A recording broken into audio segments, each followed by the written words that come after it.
All right, how is it going, everyone? So I want to kind of show you a quick little example of refactoring some code. I made a video previously on like refactoring some React code, and it seems like it's pretty popular. So I wanted to kind of follow with the same approach. So I have an application here that's using next.js, and it's split up into different pages and components. There is a template panel, which if I show you the app I'm working on, this is basically this panel over here, where you can go through and select a preset type of YouTube thumbnail templates. But the idea is that this panel has data that it needs to load to basically render out these cards, right? All right, before I kind of show you the refactoring, I do want to give you some insight into how I kind of work in my day-to-day. I like to kind of do the most simplest thing first, which is never going to be the most optimal approach, right? Like there are ways that you can make code more optimal and you can do it from the get-go, but I like to do the simplest thing first and then I refactor it later. So this was an approach where I did the simplest thing first, which is I put the templates directly in this file, right? So we have this huge templates array, which kind of defines like the title and the label of the templates. You see here, it says like name some woman, description don't. That is being kind of used to display these cards, right? At some point, you start to see your code base is becoming unmanageable. Like this is about 170 lines of code, which is a red flag to me. This component is getting too big. And then you can also kind of think about it as, there's another thing you can kind of think about when you're writing code. It's separations of concerns, right? So should this code, or should this component be coupled directly to this template constant? Because like in the future, let's say this template needs to actually not be hard-coded. Let's say it needs to come from a backend, right? Well, unfortunately, this component is literally hard-coded and coupled to this hard-coded array of templates. So the first thing I would kind of do is do some type of iterative refactoring where everything that's like related to data should probably be pulled out into a data folder. So I'm going to cut all that out. I'm going to go ahead and make a new file here called templates.tsx. And I'm going to go ahead and paste that in. And let me make sure I auto import this. So what this kind of allowed us to do is all of this hard-coded data has been pulled out into a separate file. And that keeps this file a little bit cleaner, right? It's easier to kind of manage this file that I just refactored, because now it's only 32 lines of code. So it's easier to understand this file than it was before. There's less stuff that you have to kind of scroll through and parse. So this might be a really simple refactoring to you, and you might be like, okay, that was kind of a dumb thing to kind of talk about.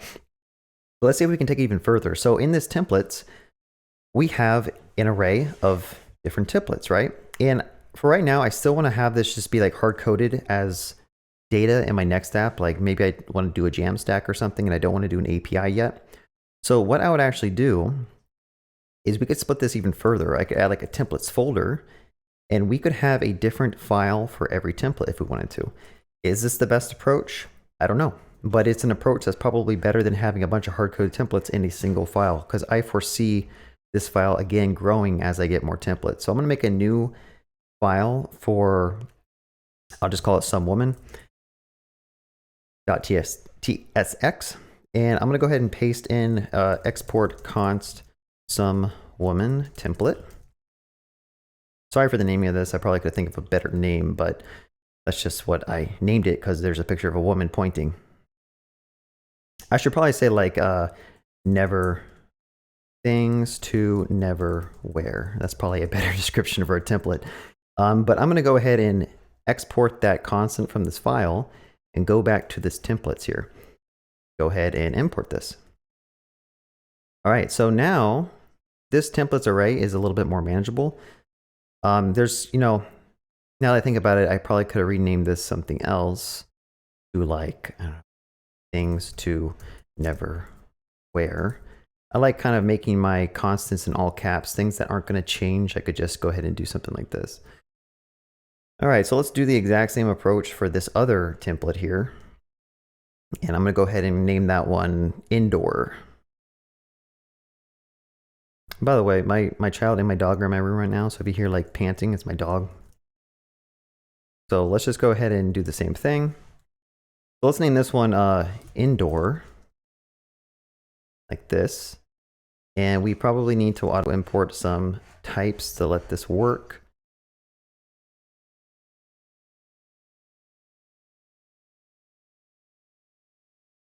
Go back here, make sure this is imported. There's probably some more cleanup I could do, but nonetheless, what I'm trying to show you is that now this templates file is a lot more manageable, okay? It's easy to look at and see, okay, if I end up having 100 templates in the future that users can pick from, I have a single array of templates that I can just look through and, you know, kind of easily manage and comment things out if I don't want those templates to show up. Like now I can just do this. If I don't want the indoor one to show up, go over here and make sure my next app reloads.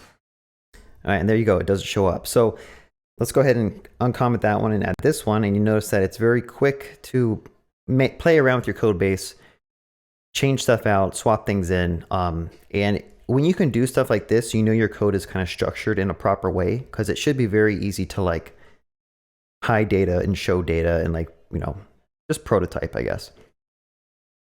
So that is, you know, one step in the right direction. But if we go back to the templates panel, again, like this is kind of hacky. To have this component hard-coded on data, is there a better approach? And I would say there probably is. So like instead of this thing being hard-coded on this templates constant, if for whatever reason in the future we wanted to pull this data from an API, we could probably structure this app to pretend like it's fetching from an API. So let's just go ahead and make a new API directory. And I'm going to go ahead and make a file called get templates.ts. Yeah, .ts.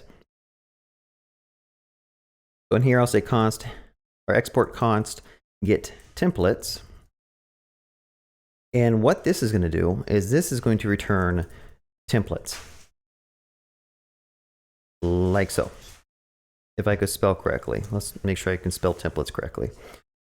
So let's just pretend that this is an async function that when you call it, it returns you all your templates. I don't have my glasses on, so I am misspelling some stuff.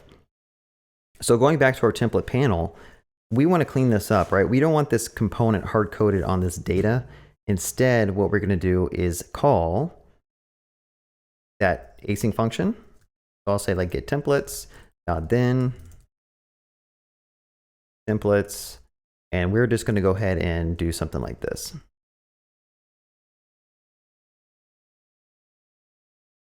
Okay. So make sure I auto import that. And this has implicit type any. All right. So again, this was a step in a better direction because now this component is decoupled from like where these templates are actually stored. I can actually delete this whole templates import here because this component doesn't depend on templates anymore. Well, I guess it did down here, so that's kind of an issue. So what I need to do is I also need to do some state, right? So I could say const templates set templates is equal to use state of an empty array. Go ahead and auto import that.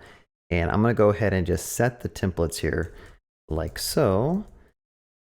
And I'm going to go ahead and rename this to all templates so I don't have a naming overlap.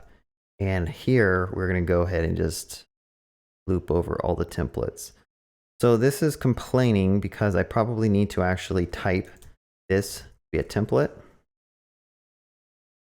which let's go back to get templates. Actually, no, let's go back to get templates. Now this thing should probably have the type instead of the type being defined here. So I'm going to go ahead and cut this out and put it here and export it so we can kind of use it other places. All right, so now the API function is the one that knows about the templates. And honestly, we could just go back to here, make sure we auto import this. One major piece of advice I can give you is don't get too caught up on naming. Don't get too caught up on like doing the proper thing. You can refactor code. You can rename variables. You can rename functions. If you see yourself like sitting there trying to think of the perfect name or the best name to do something, the best way to do something, you're just wasting time because no matter the approach you take, you're going to end up finding a way to like change it later on. All right, so why is this complaining? Again, I'm not really a pro at TypeScript. Argument of never is not assignable to parameter of type template.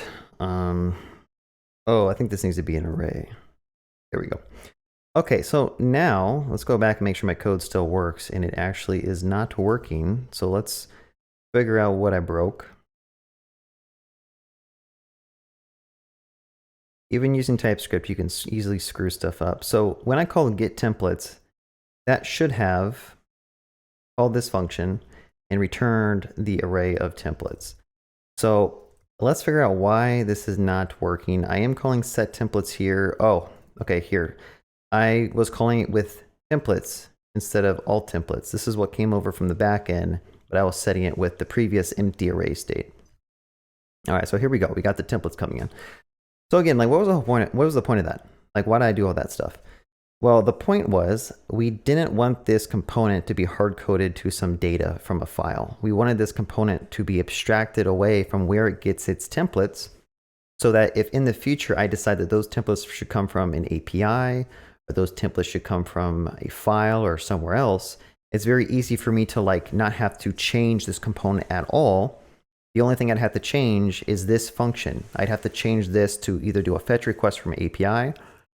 I could, grab the templates from type of headless CMS. I could try to load them from a file. It doesn't really matter. But now I've kind of set up my code in such a way that it's a little bit cleaner. So I don't know. I mean, let me know if this little refactoring was useful to kind of follow along and kind of understand like where I'm coming from. There's a lot of little acronyms that are important to kind of understand when you're coding. One of them is yagni, which is you ain't going to need it.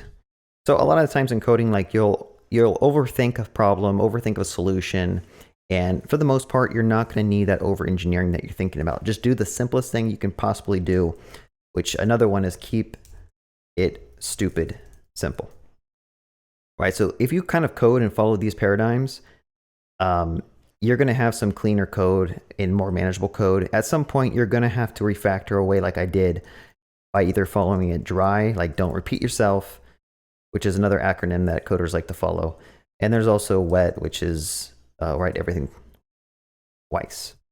Okay, so at some point, these are kind of useful for like refactoring, where like if you foresee that you're going to have some function that needs to be duplicated and used everywhere else in your application, it's probably good to abstract that away into a helper function. But also don't get overly zealous with drying up your code, which is why people follow a wet principle, which is like you need to make sure your code has been written twice and you have like 2 duplicate examples of your code before you decide to turn it into an actual helper function. Okay, so this was kind of this video I kind of violated the wet because like this was only used one place, but I foresee myself using this other places just because of my, my experience and how long I've been coding. I know I'll probably have to get the templates somewhere else. So I went ahead and just refactored that away. Anyway, if you enjoyed watching this video, leave me a comment, leave me a thumbs up. Be sure to subscribe and join me Discord if you want to chat with me directly or ask some of my other subscribers questions. Have a good day and happy coding.